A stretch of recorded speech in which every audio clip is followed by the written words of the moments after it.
하나님은 살아계십니다. 지금도 역사하십니다. 할렐루야. 우리는 매주 금요일 날 밤 11시 30분이 되면 동대문 역사문화공원 지하철역, 이름도 길어요. 옛날에는 그냥 동대문 운동장이었는데 이름도 길어. 인터넷 보니까 동대문 역사문화공원. 저는 동대문 그냥 역사공원인 줄 알았더니 문화가 들어가더라고요. 문화의 중심지가 벌써 동대문이가 됐어요. 동대문 역사문화공원 지하철역에 한 노숙인들이 한 10명 그렇게 안에 있어요. 삼삼아 흩어져서. 밤에 이제 그 시간에 저희들이 이제 따뜻한 물과 또 컵라면과 그리고 밥과 김치를 가지고 또 필요한 생품품을 가지고 어젯밤에 나갔더니 침낭을 좀 달라 그러더라고요. 침낭 전도하러 갑니다. 지난주는 제가 피곤해서 자다가 우리 딸이 아빠 지금 전도하러 갈 시간이지 벌떡 깨가지고 일어나서 한 5분 정도, 평소보다 5분 10분 정도 늦었더니 이분들이 우리를 기다리고 있다가 한 분이 얘기하는 말이, 역전의 노숙인 한 분이 하는 말이, 목사님 오늘은 안 오시는 줄 알았어요. 아유, 그럴 리가 있습니까? 목사님 오늘은 안 오시는 줄 알았어요. 그 말을 들으니까 우리를 기다리는 사람들이 있구나.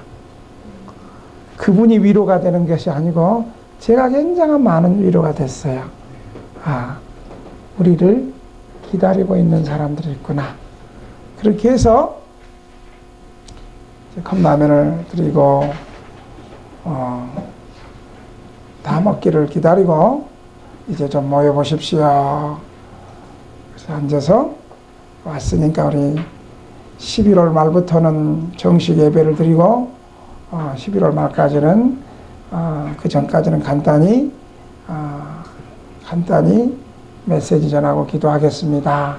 그렇게 해서 제가 그분들에게 우리 예수님이 첫 번째 내가 하나님의 아들이다 해당에 이렇게 주일날 들어가서 이사야 말씀을 가지고, 이사야가 800년 후면 앞으로 신약 시대에 이런 메시아가 오실 건데 그가 너희들을 구원하실 것이다. 그 말씀을 예수님이 이렇게 얘기했어요. 주의 성령이 내게 임하셨으니 가난한 자에게 복음을 전하기 위해서 내게 기름 부으시고 나를 보내사 포로된 자를 자유케 하고 보지 못하는 자를 보게 하고 눌린 자를 자유케 하고 주의 은혜의 해를 이루기 위함이라.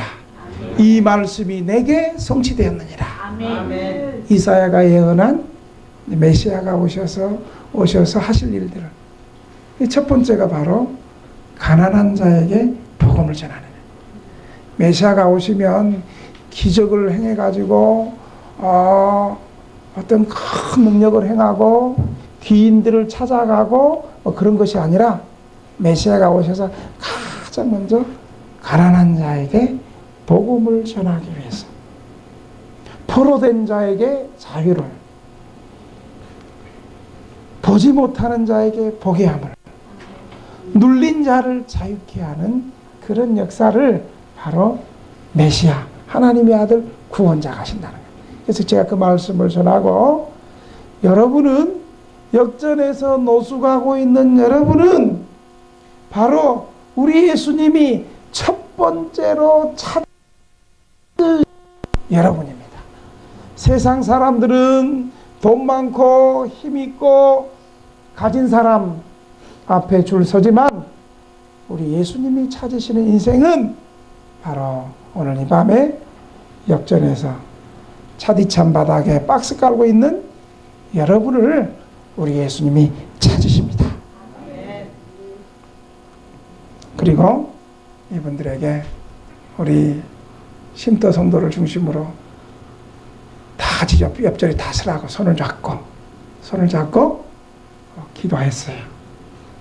그리고 오는데 우리 여전사님이 목사님 손 잡으니까 참 좋네요. 다음에 손 잡지 말고 어깨동무 하는 것도 어떻습니까? 어떻게 다음부터 어깨동무도 하고 포옹도 하지 뭐. 그러는데요. 그분들을 보니까 제가 굉장히 은혜가 돼요. 그분들을 통해서 은혜가 돼요. 그리고 이분들도 우리를 보고 위로를 받고. 여러분, 이 땅에서 진정한 위로자는 누구이겠습니까? 우리 인간이 위로하면 얼마나 위로하고, 인간에게 위로받지 못하면 얼마나 위로받지 못하겠습니까? 이 땅에서 우리를 진정으로 위로할 분은 바로 우리 예수님 한 분뿐이라는 사실을 믿으시기 바랍니다. 주님은 상한 갈대를 꺾지 아니하시고 꺼져가는 등불을 끄지 아니하시는 은혜로운 분이 저와 여러분이 믿는 기독교의 하나님이신 줄 기억하시길 바랍니다. 상한 갈대를 꺾지 아니하시고 꺼져가는 심지를 끄지 않은 그 주님, 그분은 어떤 분입니까? 망해가는 인생을 아끼시고 망해가는 인생들을 불쌍히 여기시고 망해가는 인생들을 긍휼히 여기시는 덕이 바로 우리 주님께 있는 위로의 하나님이시라는 사실을 믿으시기 바랍니다. 이 주님은 사역 초반만 그렇게 말씀하신 것이 아니고요. 사역 중간에도, 그리고 마지막 이 땅에서 사역을 마치고 이 땅을 떠나가는 시점에서 내가 이제 아버지께 간다. 제자들이 얼마나 불안해하겠어요. 그런 제자들을 향해서, 세상을 향해서 너희는 마음에 근심하지 말라. 하나님을 믿으니 또 나를 믿으라. 그때 여러분들은 아멘을 안 했지만 그 제자들은 그때 아멘을 많이 했을 거예요. 아멘. 그리고 더 이어서 주님은 또 이런 말씀도 하셨어요. 또 이렇게도 이러했어요. 너희가 세상에서 환난을 당하나 담대하라. 내가 세상을 이기었노라. 이렇게 주님은 이 세상에 계시는 동안 많은 영혼들, 많은 사람들을 위로하셨습니다. 오늘 본문에 예수 그리스도의 복음을 전하는 사도 바울도 위로의 사람이었습니다. 사도 바울의 복음 사역 가운데 위로하는 일을 하는 많은 사역들이 있었습니다. 사도 바울의 1, 2, 3차 전도여행 가운데 사도 바울은 복음으로 많은 사람들을 위로하고 많은 교회를 위로하고 또 본인도 복음 앞에 위로받고 또 먼저 전한 사도 바울을 통해서 예수 믿게 된 성도들의 믿음의 삶을 통해서 바울은 많은 믿음의 위로를 받았습니다. 그러니까 우리는 예수님을 통해서 복음으로 위로받고 그리고 우리 성도들 가운데 복음으로 서로 위로하고 위로받는 아름다운 믿음의 관계가 바로 우리 예수 믿는 성도들의 모습이라고 말할 수 있겠습니다. 사도 바울이 전도한 많은 서신들 가운데서는 하나님은 위로의 하나님입니다. 이 말씀을 많이 하고 있습니다. 뭐 다 볼 수는 없지만 특별히 제 마음에 와닿는 바울의 위로를 함께 나눴으면 좋겠습니다. 고린도후서 1장 3절에서 7절에 보면 하나님이 위로하는 사람이다. 하나님이 위로자다. 나도 위로를 받았고 너희도 위로를 받았다. 한 9번 얘기를 하고. 여러분 한번 읽어볼까요? 같이 한번 찬송하자. 시작. 찬송하리로다. 그는 우리 주 예수 그리스도의 하나님이시요 자비의 아버지시요 모든 위로의 하나님이시며 우리의 모든 환난 중에서 우리를 위로하사 우리로 하여금 하나님께 받는 위로로서 모든 환난 중에 있는 자들을 능히 위로하게 하시는 이시로다. 그리스도의 고난이 우리에게 넘친 것 같이 우리가 받는 위로도 그리스도다. 우리가 환난을 당하는 것도 너희가 위로와 구원을 받게 하려는 것이요 우리가 위로를 받는 것도 너희가 위로를 받게 하려는 것이니 이 위로가 너희 속에 역사하여 우리가 받은 것 같은 고난을 너희도 견디게 하느니라. 너희를 위한 우리의 소망이 견고함은 너희가 고난에 참여한 자가 된 것 같이 위로에도 그러한 줄 압니다. 사도 바울은 고린도 교회에게 하나님이 어떤 하나님이냐? 하나님의 위로의 하나님이다 말하고 있습니다. 하나님은 위로의 하나님인데 어떤 것은 위로하고 어떤 것은 위로 안 하는 것이 아니라 잘 될 때만 위로하고 고난받을 때는 위로 안 하는 것이 아니라 모든 위로의 하나님이라고 말씀하고 있습니다. 이 하나님은 환난 중에서도 위로하시고 환난 중에 하나님께 받는 위로가 있음을 말하고 있고 이 위로가 능히 넘친다고 말하고 있습니다.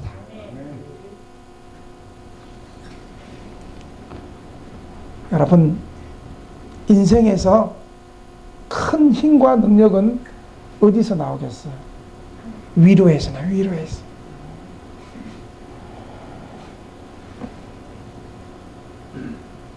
교회 역사 가운데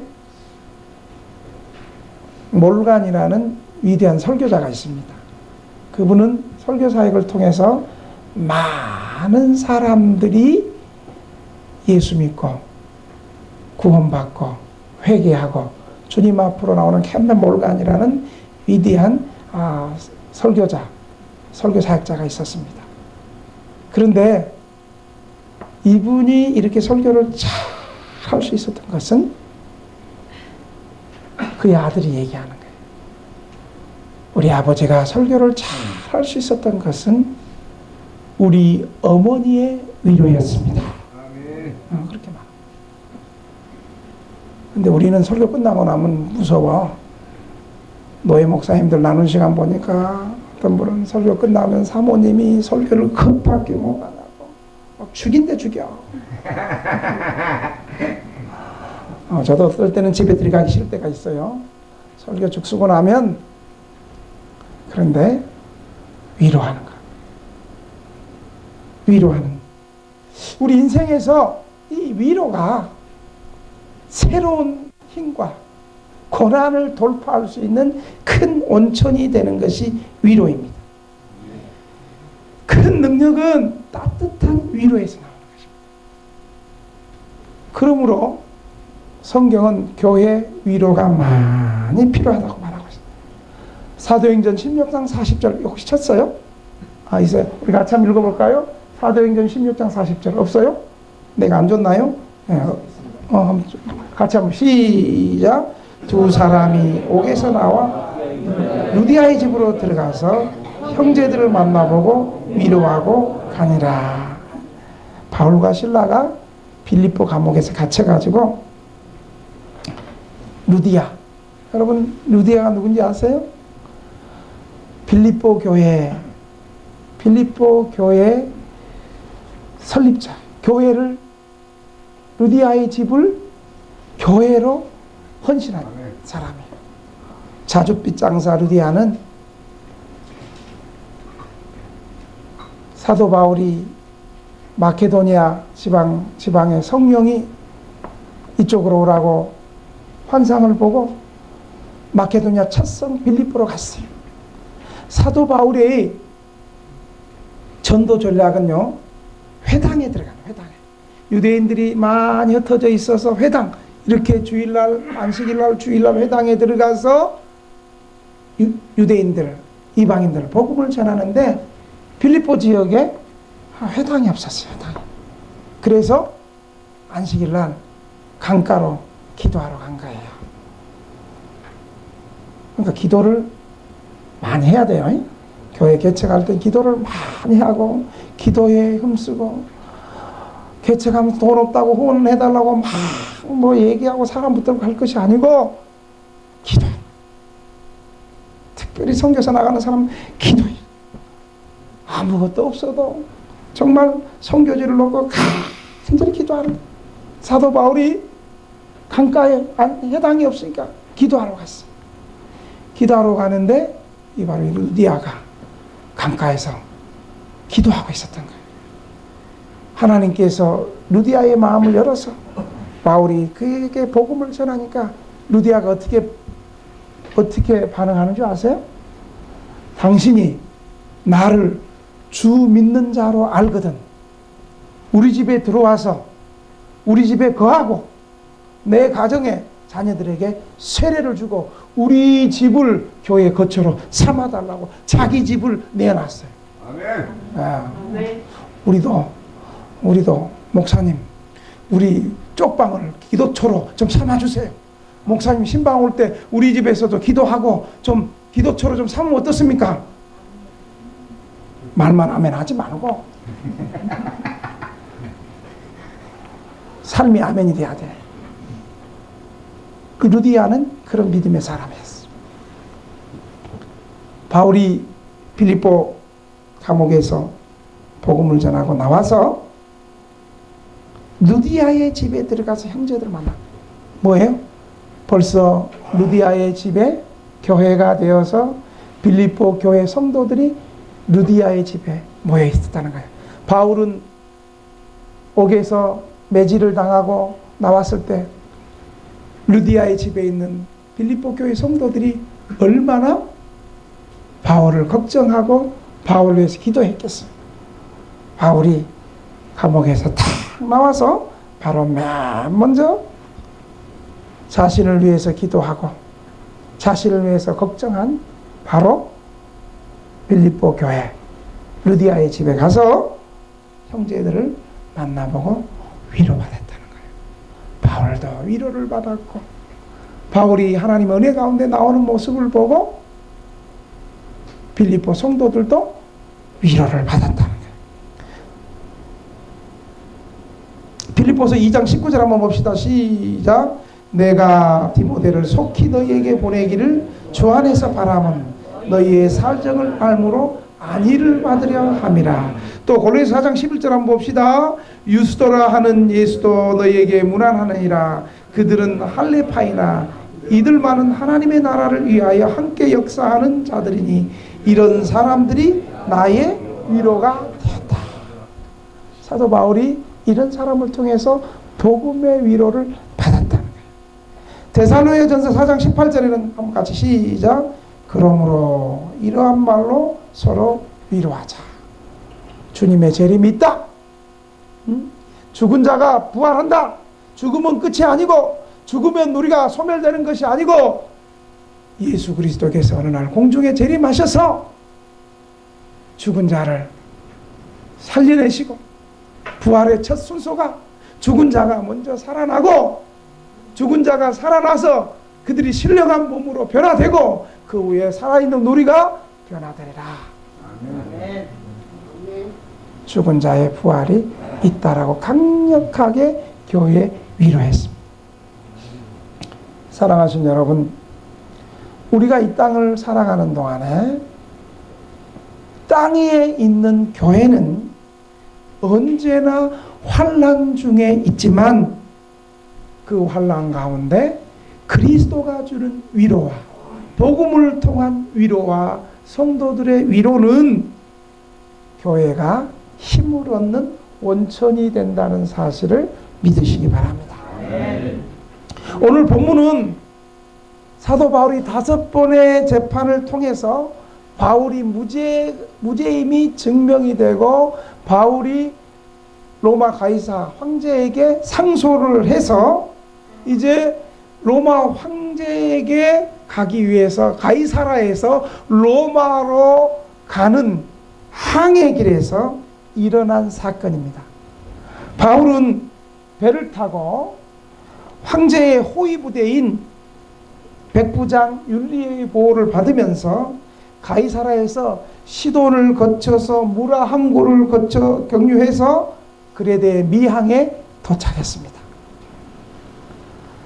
그리고 미항에 도착했는데 바울이 선장은 아니지만 그동안 수많은 전도 여행을 통해서 다음 항해는 하지 말고 지금 이 미항에서 좀 겨울을 지나고 과동하고 출발하자고 얘기했습니다. 왜냐하면 지중해의 겨울철은 강한 북동풍이 불어올 뿐만 아니라 강한 태풍이 자주 발생해서 배가 조난당하고 파손당할 위험이 있기 때문에 바울이 미항에서 백부장과 선장에게 여기서 정박해서 겨울을 지나고 다음 항해를 하는 것이 로마행으로 가는 것이 좋을 것 같다 이렇게 말을 했어요. 그런데 백부장은 바울의 말을 듣지 않고 선장의 말을 듣고 미항에서 그레데 페닉스 항으로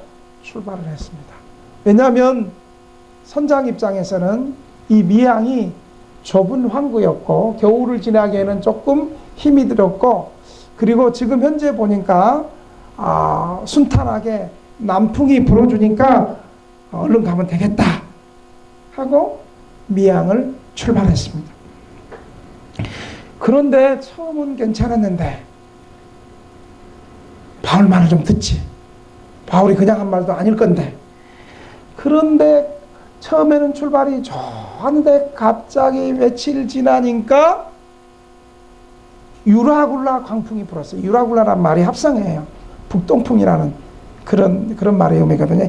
유라굴라 광풍이 불어가지고 이제 거기서 배가 이제 파손될 위기에 방향을 잡지 못하고 가우드라는 작은 섬을 지나서 이제 더 위험한 지역이 어디 있냐면 북아프리카 해변에 있는 스루디스라는 암초 지역이에요.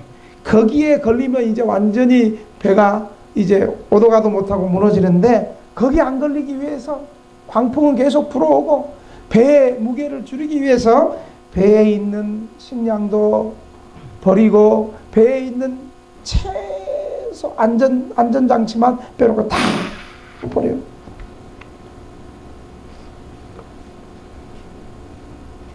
거의 죽을 상황이 되었습니다. 우리가 읽지 않았습니다. 20절에 보면 여러 날 동안 해도 별도 보이지 않냐고 큰 풍랑이 그대로 있으며 구원의 여망마저 없어졌더라.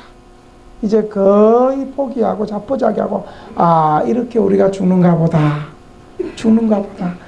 그런 위기 가운데 있었습니다.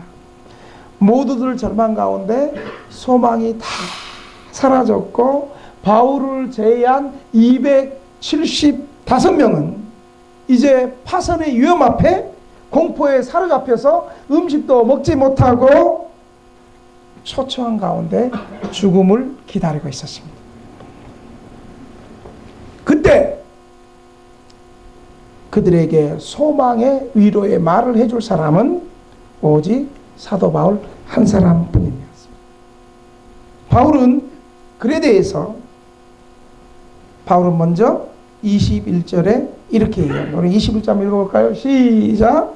여러 사람이 오래 먹지 못하였음에 바울이 가운데 서서 말하되 여러분이여 내 말을 듣고 그레데에서 떠나지 아니하여 이 타격과 손상을 면하였더라면 좋을 뻔하였느니라.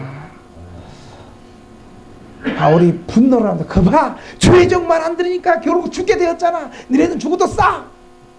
나만 하나님이 구해줄 거 너네 다 죽을 거야. 이렇게 바울이 얘기하지 않았어요. 나 같으면 그렇게 한번 해보고 싶은데 말이지. 말 안 듣고 말에 애매기고 말 안 듣고 말 듣더니. 근데 사도 바울은 그렇게 하지 않았어요. 바울은 부드럽게 그래도 그들의 잘못은 지적하는데 분노하며 화나면서 성급하게 그들의 잘못을 지적하지는 않고 바울이 왜 그런 마음 없었겠어요? 꼭 참고 바울의 속은 아니었을 거요.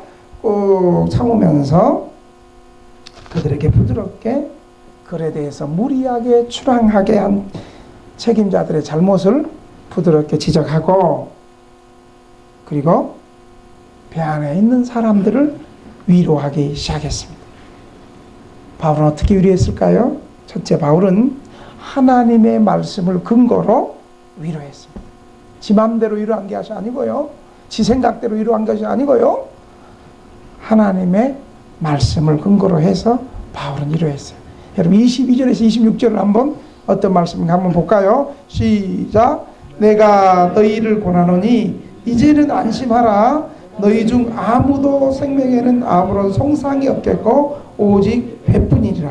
내가 속한 바 곧 내가 섬기는 하나님의 사자가 어젯밤에 내 곁에 서서 말하되 바울아 두려워하지 말라. 내가 가이사 앞에 서야 하겠고 또 하나님께서 너와 함께 항해하는 자를 다 내게 주셨다 하였으니 그러므로 여러분이여 안심하라. 나는 내게 말씀하신 그대로 되리라고 하나님을 믿노라. 그런즉 우리가 반드시 한 섬에 걸리리라 하더라.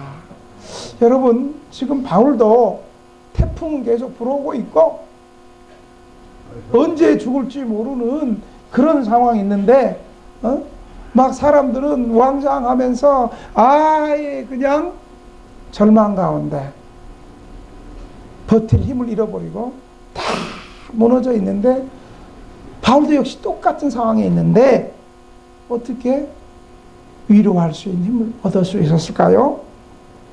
바울은 하나님의 말씀에서 다른 사람들을 위로할 수 있는 힘을 얻었습니다. 바울의 신앙은 하나님의 말씀을 근거로 하고 있다는 것입니다. 중요해요. 우리의 믿음의 근거가 하나님의 말씀으로 출발하고 어떤 내 경험과 체험보다도 하나님의 말씀을 근거로 하는 굉장히 중요해요. 물론 체험할 수 있어요. 경험할 수 있어요. 환상 볼 수 있어요. 저도 간혹 봐요. 근데 그것이 정말 하나님의 말씀에서 하나님의 뜻이고 교회를 위한 뜻이고 복음을 위한 뜻인가 이걸 분별을 잘 해야 되는 거예요. 그래서 바울은 하나님의 말씀에서 남들을 위로할 수 있는 힘을 얻었습니다. 바울은 하나님의 말씀을 근거 로마서 3장 4절에 보니까 사람은 다 거짓되되 오직 하나님은 참되시다 할지니라 한 것처럼 하나님의 말씀은 진리이고 그대로 이루어지기 때문입니다. 그러므로 그리스도의 신앙은 하나님의 말씀을 근거하고서 살아계신 하나님을 믿는 거예요. 하나님의 말씀 중심에. 하나님의 말씀을 진짜 믿는 사람은요, 그 하나님의 말씀 때문에 하나님을 끝까지 의지하는 사람이 되는 거예요. 하나님의 말씀을 믿는 사람은 어떠한 상황에서도 하나님을 끝까지 의지합니다. 아멘 안 한 거 보니까 하나님 말씀을 안 믿어. 그러니까 아멘도 안 해. 하나님의 말씀을 믿는 사람은요, 다른 사람이 아멘 할 때 같이 아멘 많이 하니까 분위기상 아멘 하는 게 아니고요. 다 아멘 안 해도 하나님 말씀 믿는 사람은 어떠한 상황 가운데 소수로 할지라도 아멘 하는 거예요. 그 말씀을 믿는 거예요. 분위기상 아멘 하지 마시고요. 정말 하나님 말씀이 그러합니다. 나는 이 하나님 말씀을 믿습니다. 바울과 함께 배에 탄 276명의 사람들이 이렇게 다 구원받게 된 것이 왜 그랬을까요? 바울이 기도를 많이 하고 바울이 영빨이 강력해서 이렇게 됐을까요? 아니에요. 이 항해를 통해서 지금 유라굴라 북동풍이 강력하게 불어서 배를 뒤집고 276명을 다 삼킬 것 같은 흉흉한 파도 가운데 있지만 이 사람들이 구원받게 된 것은 바로 하나님께서 로마 황제 가이사 앞에 서게 하는 것이 하나님의 뜻이었기 때문에 복음의 경륜 때문에 복음의 전파 때문에 이 풍랑에서 살게 되었다는 것을 여러분 기억하시길 바랍니다. 네. 여러분 24절 한번 봅시다. 24절 시작. 바울아 두려워하지 말라. 내가 가이사 앞에 서야 하겠고 또 하나님께서 너와 함께 항해하는 자를 다 내게 주셨다니라. 바울이 276명이 살게 된 것은 바로 바울을 통해서 로마에 가이사 황제 앞에 복음을 증거하고 로마 교회에 복음을 증거하는 그 복음의 경륜 때문에 그 흉흉한 풍랑 속에서 살 수 있었다는 거예요. 여러분, 그러니까 교회에 붙어 있어야죠. 뭐예요? 시작. 교회에 붙어 있어야 돼. 고금 전도인 그런 것 같죠? 교회에 붙어야지 살 것 같죠? 교회에 붙어야 돼. 복음 안에 있어야 돼. 주님 안에 있어야 돼. 아멘 하는 사람만 같이 붙어 있읍시다.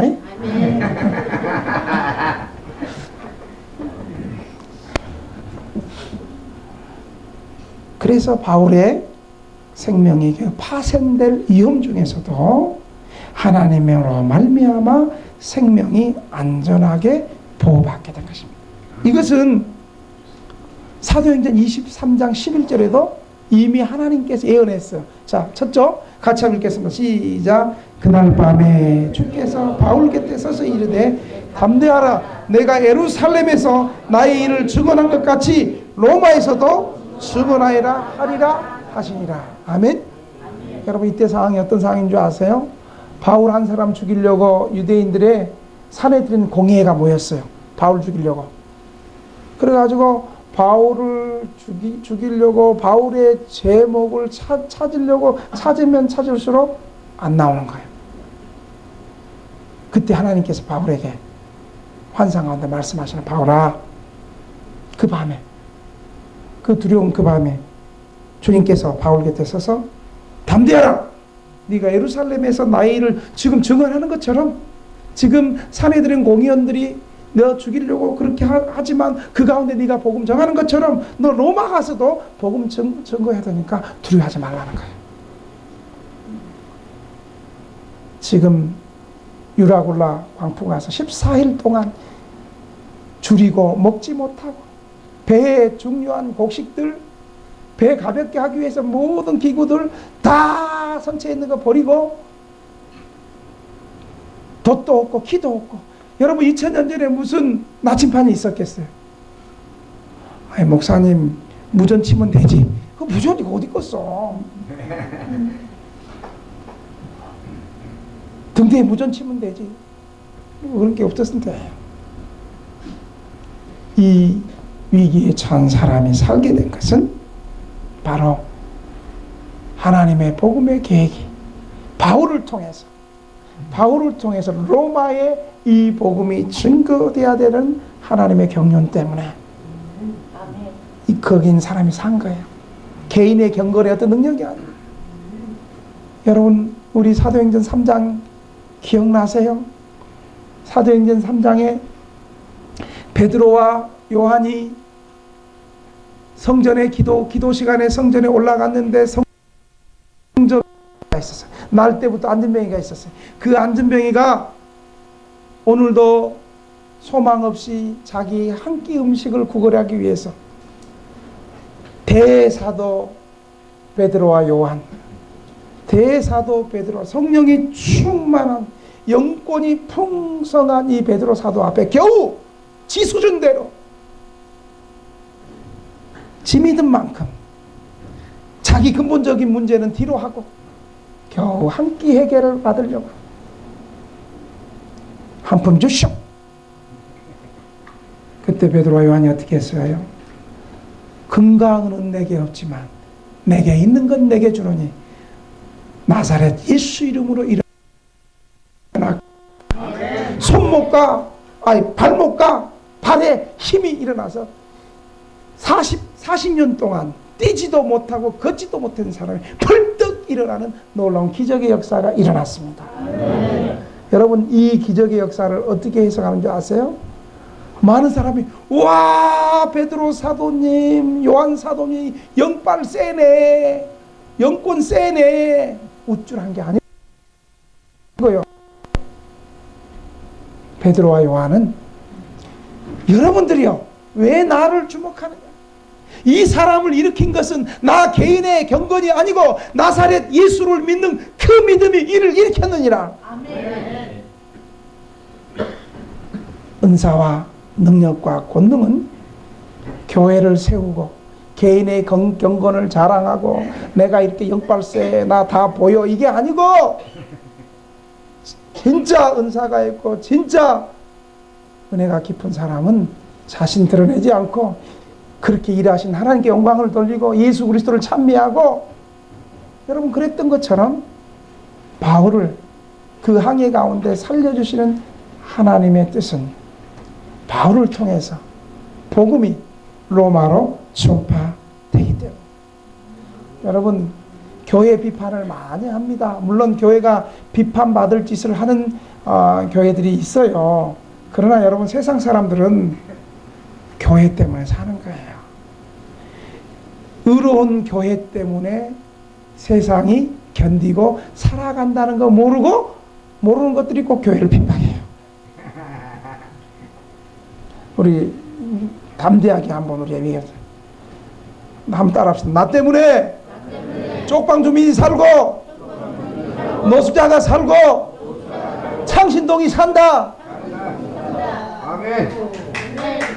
여러분 그렇게 믿습니까? 아멘. 아니, 그런 담대함이 좀 있어야죠. 우리 때문에 이 건물이 사는 거예요. 근데 왜 이렇게 안 담대하지?